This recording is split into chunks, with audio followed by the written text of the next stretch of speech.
नमस्कार साथियों, आप सभी का स्वागत है current affairs and education channel में। जैसा कि आप सभी जानते हैं, हमारे वोकेबलरी के सेशंस चल रहे हैं जो कि एग्जामिनेशन पॉइंट ऑफ व्यू से बहुत ही इंपॉर्टेंट है। एसएससी के एग्जामिनेशंस हो गए, रेलवेज़ के एग्जामिनेशंस हो गए, TET, UP TET, C TET, जो कि टीचर्स बनने के लिए एग्जामिनेशन होते हैं। उन सब एग्जामिनेशन में वोकेबलरी का इस्तेमाल, वोकेबलरी से रिलेटेड क्वेश्चंस आ जाते हैं। वोकेबलरी प्लस स्पेलिंग के भी क्वेश्चंस आते हैं। तो जब हम वोकेबलरी पढ़ेंगे तो किसी भी अंग्रेजी वर्ड के स्पेलिंग के बारे में भी जानेंगे। तो आइए शुरू करते हैं आज का 13वां दिन। आज का पहला वर्ड है, देखिए, एक्वीज। पहला वर्ड क्या है? एक्वीज, ACQUIESCE। एक्वीज का हिंदी मीनिंग क्या होता है? संतुष्ट होना। ठीक है, एक्वीज का हिंदी मीनिंग क्या होता है? संतुष्ट होना। अग्री, इंग्लिश मीनिंग क्या है? Agree, assent, positively. ठीक है, ये इंग्लिश मीनिंग है। हिंदी मीनिंग है संतुष्ट होना। इसके निमोनिक्स देख लेते हैं। निमोनिक्स एक टेक्निक होती है जिसके बेसिस पे हम किसी भी वर्ड को मेमोराइज़ करते हैं, बड़ी आसानी से कनेक्ट करते हैं किसी भी चीज़ों को। उसके बेसिस पे उसकी मदद से हम लोग उस शब्द को याद करने की कोशिश करते हैं। तो एक्विज का मतलब क्या है? निमोनिक्स के बेसिस पे एक्विज को दो पार्ट में डिवाइड कर दिया है। स्पेलिंग क्या था? ACQUIESCE। सो दो पार्ट में डिवाइड करेंगे, AC+QUIE+S। अब सेंटेंस बनाने की कोशिश करते हैं। Concentrate on the part QUIE, क्वी स्टैंड फॉर क्विट। अब जो सेकेंड पार्ट है एक्वीज को, जो हमने दो पार्ट में तो ब्रेक किया, उसमें से जो सेकेंड पार्ट है QUIE, उसका हम क्या बना रहे हैं? क्विट बना रहे हैं। ठीक है, concentrate on the part qui stand for quiet and yes which means submissive और imagine someone who is quiet will say yes और अग्री विदाउट एनी प्रोटेस्ट। अगर कोई क्विट कर रहा है तो वो उस चीज़ को आसानी से अग्री कर रहा है, ठीक है, बिना कोई प्रोटेस्ट किए। तो इसको कनेक्ट करने की कोशिश करेंगे। एक्वी को दो पार्ट में तोड़ेंगे, फिर AC+QUIE उसको क्विट से कनेक्ट करेंगे, और क्विट अगर कोई कुछ भी करता है तो वो आसानी से अग्री कर लेगा। Come to the next word in today session, that is acquittal. ACQUITTAL, acquittal. Acquittal का हिंदी मीनिंग क्या है देखते हैं। दोष मुक्त, दोष मुक्त हो जाना, बरी होना, कह सकते हैं बरी होना। ठीक है, इंग्लिश मीनिंग क्या? Deliverance from a charge, deliverance from a charge और फ्री फ्रॉम अ चार्ज। ठीक है, कोई अगर आपके ऊपर कोई केस चल रहा है, सपोज करिए किसी भी क्राइम को लेकर अगर किसी ने केस किया, तो उससे आप बरी हो गए, उससे मुक्त हो गए। ठीक है, तो उसी को कहते हैं एक्विटल। ठीक है, दोष से मुक्त होना। निमोनिक्स क्या है एक्विटल का?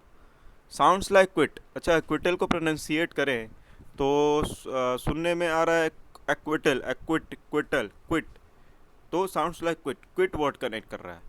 तो क्विट का मतलब क्या होता है? टू लीव समथिंग और समवन, किसी चीज़ को छोड़ना या फिर उससे बरी हो जाना। तो इसी से कनेक्ट करने की कोशिश करेंगे एक्विटल को क्विट से। और क्विट का मतलब क्या होता है? किसी चीज़ को छोड़ना, त्यागना या फिर उससे बरी हो जाना। ठीक,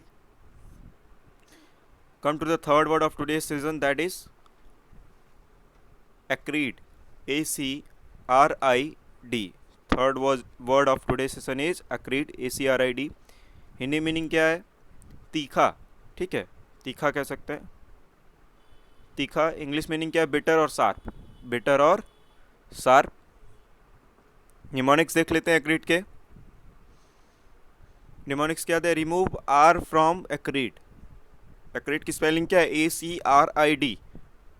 अगर हम फोकस करें तो अगर आर को हम निकाल देते हैं तो बचेगा क्या? ACID, acid.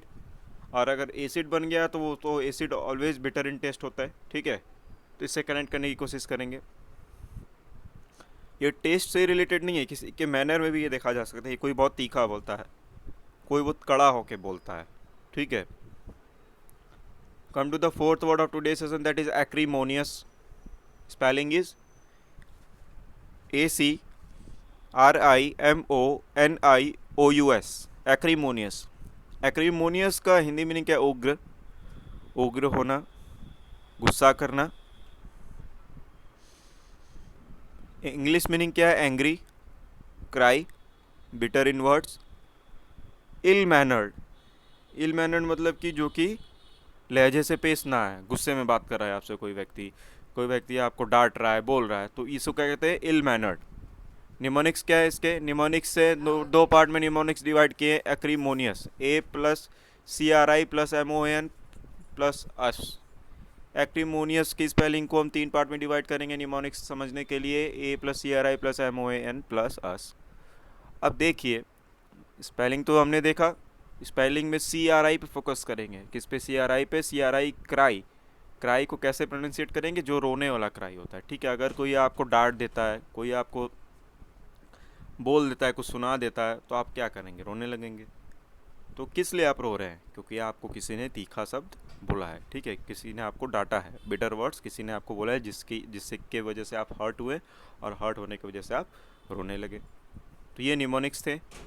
Come to the last word of today session, that is acrophobia. Acrophobia spelling is ACROPHOBIA, acrophobia. Phobia तो डर, ठीक है, और एक्रो मतलब हाइट। हिंदी मीनिंग क्या है? ऊंचाई का डर, ठीक है, ऊंचाई का डर। अगर आपको ऊंचाई से डर लगता है तो उसको क्या कहते हैं? That you have a acrophobia. English meaning क्या है? Fear of Heights. English meaning क्या है? Fear of Heights. निमोनिक्स देखते हैं, एक्रोफोबिया। एक्रोफोबिया को अगर आप प्रोनाउंसिएट करेंगे तो आप एक वर्ड पे फोकस करेंगे जिसका नाम है क्रो।